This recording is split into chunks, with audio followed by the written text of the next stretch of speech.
Meron kasi ngayong news na kung saan sinabi ng Supreme Court, balita na lang natin kahit wag na nating i-play. May balita kasi ngayon, eto legit naman po ito na sinasabi ng Supreme Court. Narito ang Balitang Pinoy TV.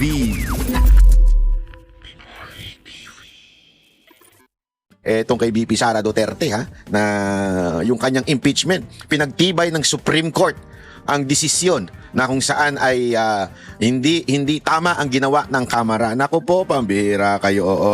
Pero bago po mangyari ang mga ganyang klaseng usapan, ulitin lang po natin mga kababayan, baka naman pwede mag-subscribe na po kayo kasi sa mga nanonood, 52% hindi nakasubscribe.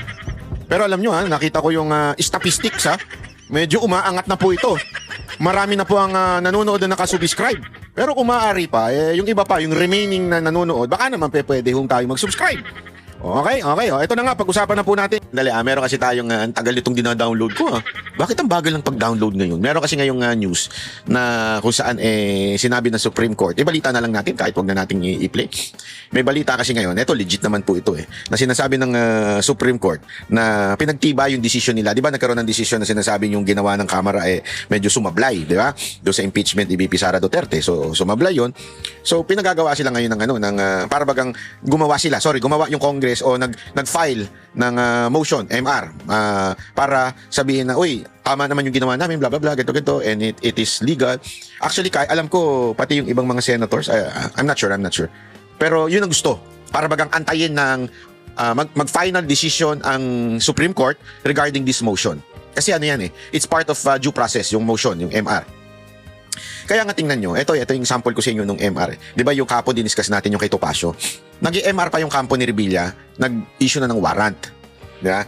Ano ibig sabihin nun? Gumawa sila ng another step even if there is a MR, which is the warrant. Dito, makikita mo, hindi tinuloy yung impeachment kasi, wait lang, may motion di ba? May problema. I mean, merong pang appeal, merong pang gusto. So, pag may motion, tigil muna. Any action of the court or anything should stop. Kasi may motion. That's the idea That's the due process, yung motion. Although this is not a court against, sabihin na natin, crimes, pero ito po impeachment. Pero ganun po yung prinsipyo. Once may motion, medyo muna tayo, stop muna, wag munang itutuloy, antay natin yung talagang final decision nung kung saan pinasa yung motion. And this particular case is a Supreme Court. At ayan na nga, malinaw sinabi ng Supreme Court na pinagtibay niya yung unang desisyon that there were hindi naman violation, parang hindi nasunod na protocol pagdating sa pagpasa ng impeachment from the House going to the Senate. So pinagtibay yun ngayon ng Supreme Court. Okay, dahil dyan, palakpakan. Siguro naman yung mga illegal illuminaries. Gawin na natin illegal. Kasi natawag nilang legal luminaries. Sige, gawin na lang natin legal illuminaries. Yeah. Ay nako, anyway, nakakatawa lang talaga. Nakakatawa lang po dahil ngayon, obvious na. It's really, really clear that the Congress, diba, is somehow yung kanilang authority ay in-abuse doon sa pagpasa ng impeachment. Diyan, mapapatunayan mo yung mga haka-haka dati na talagang gusto nilang matanggal o yun ang kagad ng unang misyon ni Romualdez na matanggal sa posisyon at hindi na makatakbo sa 2028. Remember that's the idea of the impeachment Hindi na talaga patakbuhin sa 2028 itong si BP Sara. Lugpuin. As in, lahat lahat ng sa tingin nila ay hindi makakasuporta. Lahat ng sa tingin nila na makakasuporta kay BP Sara Duterte, tatanggalin, pipilayin. Lahat po yan. Actually, napagtanto ko nga Alam naman po natin, one of the vote-rich na city ay ang Cavite. Alam natin na pro Duterte itong si Revilla. So sa 2028, malamang ang de-declare ng Cavite is, di ba? I mean, even if ang mga taga Cavite gusto talaga kay BP Sara Duterte, pero kasi yung makinarya, yun yung pinipigilan yung makinarya. Kailangan yan sa polls, during the election, yung legwork ika nga. Alam nila na vote-rich city ang Cavite. So, pinilayan nila si Revilla. Ngayon, sino ba ang tatakbong di umano? Yung mahilig umepal at magsabing, ako ay handang ayusin. Ako ay alam kong gagawin sa Pilipinas. Sino ba yung ganun? Di ba mga Rimulya? Diyan makikita mo talaga yung yung kaso ni Senator Bong Revilla, talagang ano lang ito eh. Masasabi mo talagang politika. Kaya bantayan natin yan. Anyway, sinasabi ko kaganina na bakit ang presidente tila tawa ng tawa kahit palala na ng palala ang krimen sa Pilipinas. Alam nyo, this is so sad. Actually, every time may nakakausap akong pinklawan, meron akong mga nakakausap na pinklawan. Hindi kami nag-aaway ng mga pinklawan kung kakilala. Yung ayaw kay Duterte. Pinapaliwanag ko sa kanila kung bakit. Kasi sa kanila parang masyadong radikal yung approach ni Pangulong Duterte pagdating sa droga. Yun lang naman ang pinakareklamo nila eh. Yung masyadong radikal, bakit daw pinapapatay, yung mga ganyang eksena. Hanggang pinapaliwanag ko sa kanila yung mga nangyayari sa Pilipinas. Yung sabi ko, ang Pilipinas, hindi natin pwedeng magkaroon ng presidenteng ngingiti-ngiti, kakaway-kaway, kung ano-anong ginagawa. Ang kailangan natin yung talagang siga.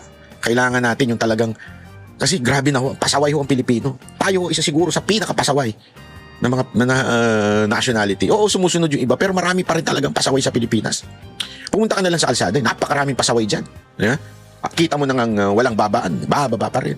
Walang tawiran, tatawid pa rin. Talagang pasaway ang mga Pilipino. Ito nga recently, papakita ko sa inyo yung lumalalang krimen sa Pilipinas. Ito mantakin mo may daladalang kutsilyo sa airport. Nung siya ay pinuna, bakit kami kutsilyo sa bag? Binunot yung kutsilyo. Sabi ko, ano kayang natira nitong mamang to? Bakit ganun?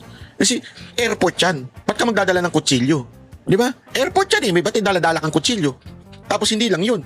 Nung kinukuha na, yung pinapaano na sa'yo, pinalalabas sa'yo, gagamitan mo ng iyong pagiging bayolente. Ganito na nangyayari sa Pilipinas. Hindi ko alam kung ito mga papakita ko sa inyo dahil sa pangangailangan nila na masustentuhan ng droga nila. Remember, that's the problem of drugs.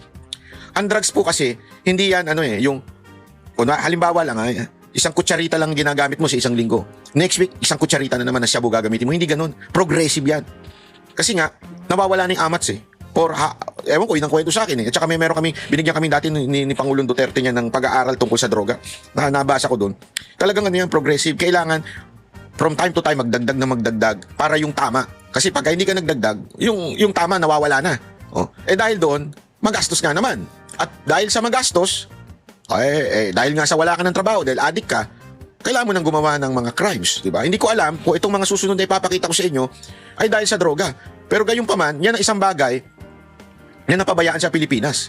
Ang droga, ang laban sa droga. Dahil nga, pinuna ng pinuna, yung kay Pangulong Duterte, kesyo ganito, di ba? Pinuna din ang pinuna. Panoorin natin ito chotomate.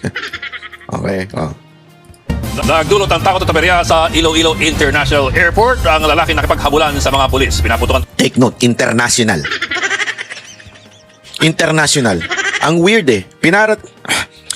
ayoko sana sisihin yung mga pulis, pero minsan yung pulis talaga. Hinarang siya doon sa entrance kasi pagdaan dong x-ray, may kutsilyo. Ang hindi ko magets, paano siya nakapasok pa ng airport?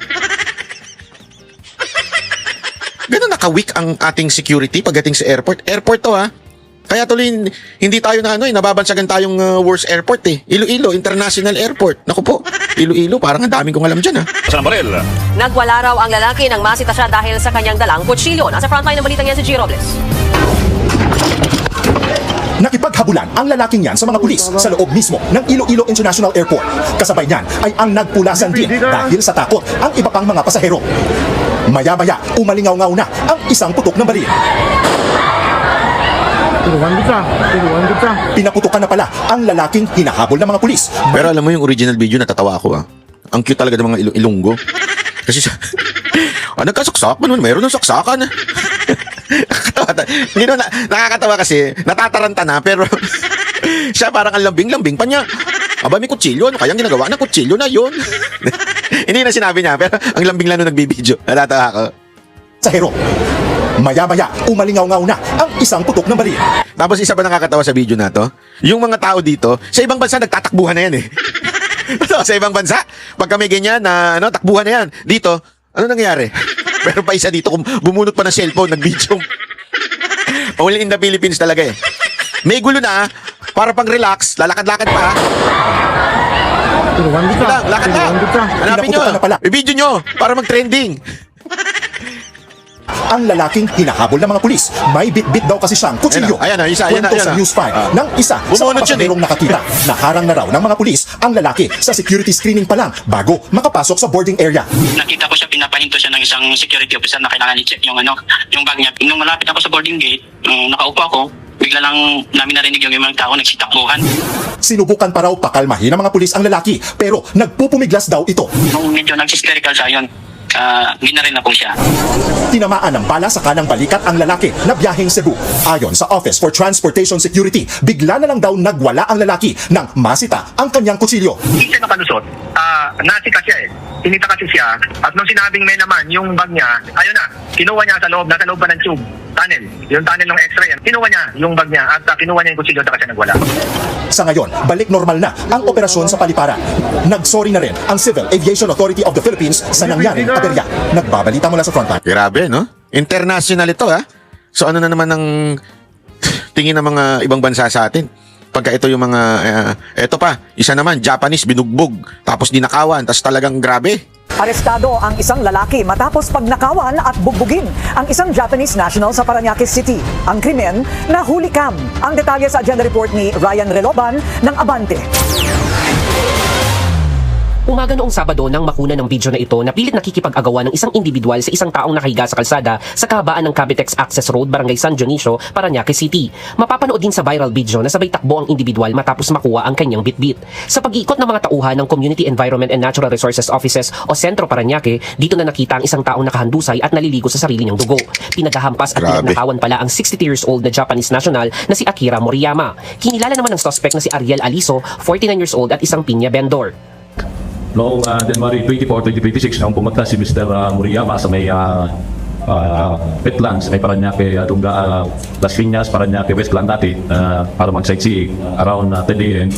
Doon po niya na itong suspect ay sinundan po siya. Grabe, no? Yung purpose lang niya para mag-sightseeing, tignan. Alam mo kasi sa Japan kasi uso yung ganyan eh, yung iikot-ikot ka lang, safety ka, walang sasaksak sa'yo, walang bubugbog sa'yo. Eh, dahil nga napunta sa Pilipinas, alam mo na, nung pinanood ko to, it really breaks my heart. Kasi, sabi ko nga sa inyo, lagi kong binabanggit yan dito sa akin channel. Sobrang ano ko eh. Nung hindi pa ako nakakapunta ng Japan, ang tingin ko talaga sa Hapon, masamang tao. Kasi yun ang kwento ng mga teacher eh. Pag dumating daw yung mga Japanese noong panahon nila, eh, mga ng ano sa ating mga lolo't lola, di ba? Lalo na yung mga lola natin, may ginawa silang hindi maganda. So, ang tingin ko talaga, tapos di ba, nauso pa yung Japayuki, ganyan. Hanggang unang pagpunta ko doon ko na-realize, ibang-iba ang kinikwento o tinuturo sa eskwelahan tungkol dito sa mga Hapon na ito. Sila ang pinakamagalang na nakita ko. Saan ka nakakita? Natatawid. Pag pinatawid ka, gumaganon pa nagbabaw. Baka sa atin, ipakyu pa eh. Ang pakyu! Di mo ako pinagdaaw! Pakyu ka! Doon hindi eh. Pagka ano, talagang, kunwari, nagkamanayo ka. Pedestrian, biglang titigan yung kaganon yung driver para ibig sabihin daan ka. Oh. Tapos yung pagdumaan mo, minsan gumaganon din yung mga tumatawid. Di ba? Kung meron ng mga gago, yung nandun sa, alam mo na, sa Kabukitsu. Pero kadalasan naman, karamihan pala, hindi kadalasan, karamihan, magagalang at respectful, sobra ho. Ang babait po ng mga tao na yan. May value silang kinalakihan. Tapos makikita mo, gaganituin sila sa bansa na to, na ang daming natutulungang Pilipino. As a matter of fact, ngayon nga, isa yan sa mga mga usapin sa Japan dahil 'di ba, nauubusan sila ng kabataan dahil ayaw mag-asawa, ayaw mag-anak kasi mahirap talaga doon 'di ba? May pag-uusap nga doon na mas mataas ang tax ng single. Oo, totoo to ha. Ngayon pa naman pinag-uusapan pa lang naman 'yan. Pero dahil nga sa sobrang nauubos na sila, yun ay mga measures na ginagawa ng Japanese government. Anong ibig ko sabihin nito? Dahil doon oportunidad para sa atin 'yan. Lalo na yan ang isang bagay na meron tayo. Magaling tayo mag-export ng nurse, workers, factory workers, engineers, musicians. Andyan kumpleto tayo diba? At tayo gustong-gusto nila. Although yung iba mas mura, yung gumaganon, mas mura yun. Pero ayaw kasi nung iba dahil mabantot. Hindi, walang biro Kahit mga Hapon na babantutan sa mga yun. Kasi may mga nakakausap akong Hapon Kaya mas prefer nila mga Pinoy. Una, marunong mag-Ingles. Matik na marunong mag-Ingles. Magaling mag-aral ng Japanese. Kasi nga, kahit pa paano, yung intonation ng ating lengguwahe, almost the same nila dahil nga nasakop nila tayo nun, di ba? So, meron tayong pinagkapareho ng pagbitaw ng salita. Di ba? So, gustong-gusto nila tayo. Kaya lang yung mga ganito, yung mga pagkakataon na nasisira tayo Alam niyo kung bakit? Walang matinong gagawa ng ganyan. walang matino nagagawa ng ganyang klaseng krimen. Nakita nyo naman, di ba? Binubugbog.